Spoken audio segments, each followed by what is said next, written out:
কষ্ট দাদি আর জীবন রাখবার চাই না, মরে যাবার চাই, বিষ খাবার চাই, গলা ধরে দেবো। দাদি নানি লরম কাপড়ের পানি ভিজে কপালত দেয়, কয় দাঁতের উপর দাঁত দেয়, দাঁত দে দাঁত দে দাঁত দে সবেরই। এই দাদি নানির কথা শুনে দাঁতের উপর দাঁত দেওয়া, কষ্ট, খুবই কষ্ট হচ্ছে। তো বুঝতেছে না, বাচ্চা টানতিছে রে, কষ্ট। এটা কি সিজার করাটা, এটা টাইনা বার করা। আমার বার করে আমার দাদি কয় তোর মাথা লম্বা হয়ে গেছিল, পরে আমরা থাবড়া থাবড়া মাথা গোল করছি। তার মানে কি, টানা বার করা আর পেট কাটা বার করা দুটো সমান। অধিকাংশ পেট কাটা সন্তানরা দুষ্ট বেশি হয়। কি জন্য হয় জানেন, কোনো ঝাঁকি পাইনি, বুঝলেন? ওই ঘুমের মধ্যে আসলে ওই তো চেতন পাই না, আরো 2 দিন পর বাড়ানোর কথা। 2 দিন পর কিন্তু নর্মাল হবে, কিন্তু ডাক্তারের টাকা খাবি। এই জন্য না ভাই, কাঠ হয়ে আছে, উবুত হয়ে আছে, এটা তো বার করা খুব কঠিন হবে, তো কাটি কম কি কম। তখন ঠিক আছে কাটেন। 2 দিনের কাটা থেকে বাবু ঘুমের মধ্যে আছেন। তখন ডাক্তার কয় কে তো দাঁতি লেগে আছে, কি করা যায়? বাইর করে তখন পাও ঘুরে, পাও ঘুরে কেন্দ্র। এই জন্য সিজার করা বাচ্চারা অধিকাংশই বেশি কি হয়, দুষ্ট হয়। কম চিন্তা করেন না, বেশি করেন। বেশি চিন্তা করেন আমার ছেলের যেন ক্ষতি না হয়, আমার ছেলের যেন ক্ষতি, অন্যের ছেলে খেয়ে ক্ষতি হয়ে শেষ হয়ে যায়। তো আল্লাহ মানুষকে নিজের ছেলের চাইতে বেশি ভালোবাসে, যার কারণে মানুষের ক্ষতি হোক এটা আল্লাহ চায় না বলে 4টা কথা বলেছে। ধরে কোন কয়টা? এই 4টার মধ্যে 2টা ওয়াজ হচ্ছে 3 নম্বর অথবা সওয়াবিল হক, 4 নম্বর অথবা সওয়াবিস সবর। আমি যাবারই পারলাম না। ওয়া আমিলুস সলিহার উপর কথা বলতেছিলাম, আমিলুস সলিহার উপর কথা বলতেছিলাম। আলী বলতেছেন ফাতেমা আমার চাইতে পর্দা তুমি বেশি বোঝো, একটু আমারে বুঝায় দাও।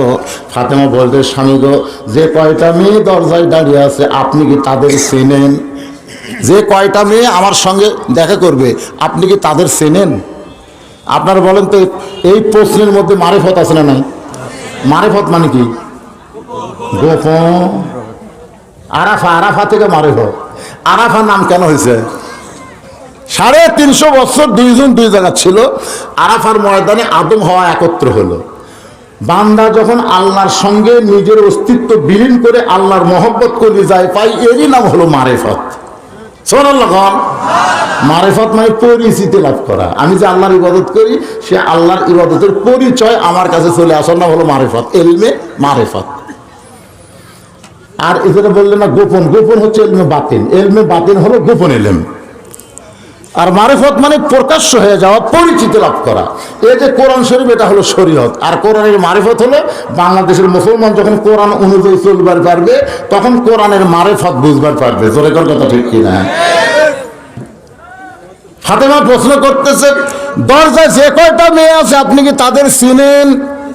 আলী চোখের পানি বের করে ফাতেমার কপালে চুমা দেওয়া, বলে ফাতেমা তুমি আমাকে এমন একটা প্রশ্ন করেছ, এই দুনিয়াতে একজন মেয়েকে আমি চিনি, যে মেয়েটা হলো হাসান হোসাইনের মা।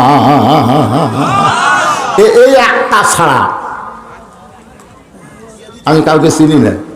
কারণ কাউকে চিনবার গেলে আপনি বলেন তো, ফাতেমা ছাড়া অন্য কোনো মেয়ের দিকে আলীর তাকানো যায় না স্যার? ফাতেমা কি প্রশ্ন করতে চায়? আমি একদিন খালি আমার বউকে কইছিলাম, উত্তর পাড়ার মুখের বউটা খুব সুন্দরী।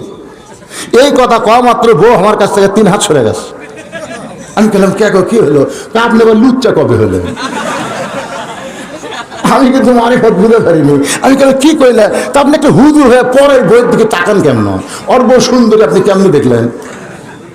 দেখছেন?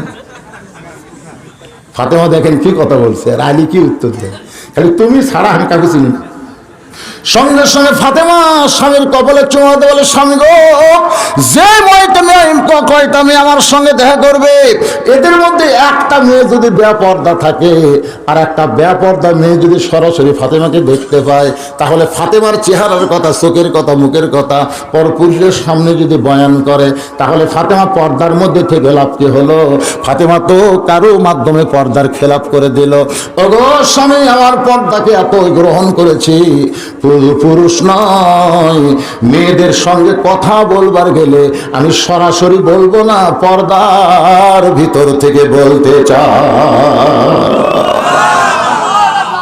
আলী কয় হাই রে পর্দা রে, এটার নাম হলো পর্দা। মানে আপনাদের 1 নম্বর আমল হচ্ছে পর্দা। যদি ফাতেমার সঙ্গে জান্নাতে যাবার চান, তাহলে অন্য আমল কম বেশি যাই করেন, কম করেন বেশি যাই করেন, যে পর্দা ঠিক থাকলে আল্লাহ আপনাকে ফাতেমার সঙ্গে জান্নাত দিয়ে দিবে। মা আয়েশা কিন্তু অসংখ্য হাদিস বয়ান করছে, ঠিক না? 6 লক্ষ হাদিসের হাফেজা। ফাতেমার জীবনী পড়ে দেখেন তো, একটা হাদিস পাবেন, একটা হাদিস। কি জন্য নাই? এই জন্য নাই, ফাতেমা চিন্তা করছে আমার নাম ধরি রাবি, আমার নাম ধরে ওয়ান ফাতেমা তো জোহরা, ওয়ান ফাতেমা তো দরকার নেই। বাপের সবচাইতে বেশি কথা ফাতেমা জানে, সুবহানাল্লাহ না গান। আয়েশা তো বউ, মাত্র 9 বছর নবীর সঙ্গে সংসার করছে, 6 লক্ষ হাদিস পড়ছে, আর ফাতেমার দ্বারা একটা হাদিসও বয়ান হয়নি। আয়েশা হজ করছে কিন্তু ফাতেমা হজ করেনি। এরপর আল্লাহ আয়েশাকে জান্নাতের আইদের নেত্রী না বানায় ফাতেমাকে বানাচ্ছে, একটাই কারণ, পর্দা। সুবহানাল্লাহ কোন সুবহানাল্লাহ। আর আমাদের 1 নম্বর নেক আমল হলো নামাজ। জোরে বলেন নাম কি? নামাজ যদি সঙ্গে থাকে কোনো কাম বদকাম আপনার দ্বারা হবে না। যদি হয় এক সময় নামাজের মাধ্যমে আল্লাহ সব অন্যায় দূর করে দিবে। তাহলে পুরুষের জন্য 1 নম্বর কি, আর নারীদের জন্য 1 নম্বর হলো পর্দা।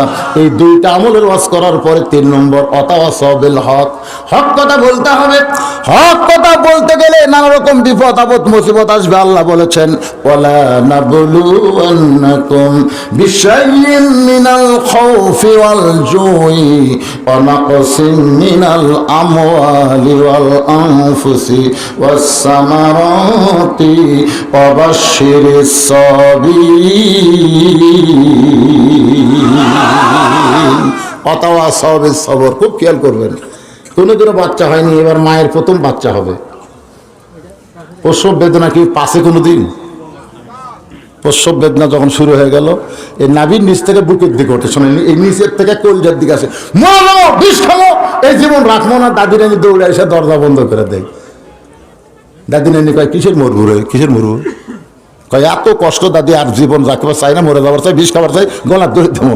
দাদি নানি লরম কাপড়ের পানি ভিজে কপালত দেয়, কয় দাঁতের উপর দাঁত দেয়, দাঁত দে দাঁত দে দাঁত দিতে।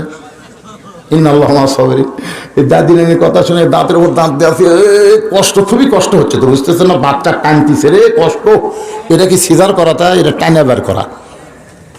আমার বার করবার যে আমার দাদি কয় তোর মাথা লম্বা হয়ে গেছিল, পরে আমরা থাবড়া থাবড়া মাথা গোল করছি। তার মানে কি, টানা বার করা আর পেট কাটা বার করা দুটো সমান। অধিকাংশ পেট কাটা সন্তানরা দুষ্ট বেশি হয়। কি জন্য হয় জানেনি? কোনো ঝাঁকি পাইনি, বুঝলেন? ওই ঘুমের মধ্যে আসলে ওই তো চেতন পাই না, আরো 2 দিন পর বাড়ানোর কথা। 2 দিন পর কিন্তু নর্মাল হবে, কিন্তু ডাক্তারের টাকা খাবি। এই জন্য না ভাই, কাত হয়ে আছে, উবুত হয়ে আছে, এটা তো বার করা খুব কঠিন হবে, তো কাটি কম কি কম। তখন ঠিক আছে কাটেন। 2 দিনে কাটা থেকে বাবু ঘুমের মধ্যে আছেন। তখন ডাক্তার কয় কে তো দাঁতি লেগে আছে, কি করা যায়? বাইর করে তখন পাও ঘুরে, পাও ঘুরে কেন দেওয়া। এই জন্য সিজার করা বাচ্চারা অধিকাংশই বেশি কি হয়, দুষ্ট হয়। আপনারা খুব খেয়াল করে দেবেন, 3টা জিনিস খুবই খেয়াল করবেন। কয়টা? একটা হলো ডাক্তারের বউ সিজার করে না। আপনারা দেখবেন বড় বড় ডাক্তারের বউ কোনদিন সিজার করে না, এদের বাচ্চা নর্মালে হয়। আর 2 নম্বর হলো মৌলবীদের বাড়িতে কোনোদিন মিলাদ হয় না। খেয়াল করে দেখতেন, তারা বলবি আমাদের মতন বলবি, এরকে বাড়িতে কিন্তু মিলাদ হয় না, কারণ এরা জানে মিলাদ একটা ফাও। এটা নিজের বাড়িতে পড়ে না, পরের বাড়িতে পড়ে, ধরে কোন কথা দেখতে না। আর 3 নম্বর খেয়াল করবেন, সেটা হলো পীরের বউ কোনোদিন মুরিদ হয় না। আপনার খেয়াল করে দেখবেন, পীরের বউ মুরিদ না হওয়ার পিছনে কারণ, বউ জানে আমার স্বামী 1 নম্বর লুচ্চা, এই মাঝে মধ্যে মুরিদের বইয়ের দিকে তাকে চোখ মারে, এই শালার হাতে খালি মুরিদ হবো না। তাহলে কয়টা শুনলেন?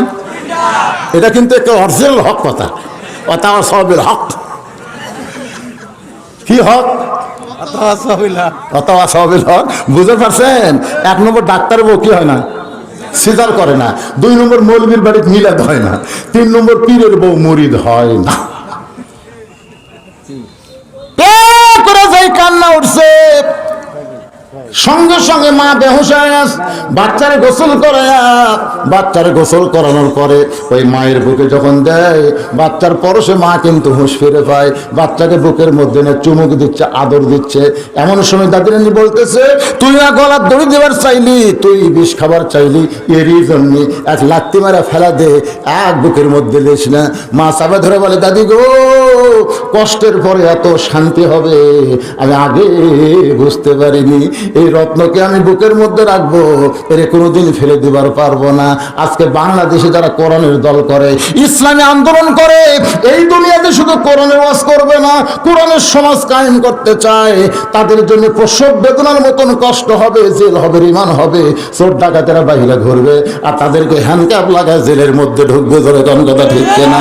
এরকম নানা কষ্ট নির্যাতনের পরে এই বাংলার আকাশে যেদিন আর্জেন্টিনার পতাকা নয়, ব্রাজিলের পতাকা নয়, কলেমার পতাকা পথ পথ করে উড়বে, সেদিন তারা বুঝবে এই কষ্টের পরে আল্লাহ পাক আমাদের ইসলামের পতাকা উপহার দিয়েছে। এই জন্য ধৈর্য ধারণ করে এই সকল কষ্ট মোকাবেলা করার দরকার আছে না নাই? এই সূরা আসরের 4টি বিষয় আপনাদের সামনে আলোচনা করলাম। 1 নম্বর হলো ঈমান, 2 নম্বর নেক আমল, 3 নম্বর তাওয়াসসুবিল হক, 4 নম্বর তাওয়াসসুবিস সবর। আল্লাহ পাক আমাদের সকলকে ঈমান অনুযায়ী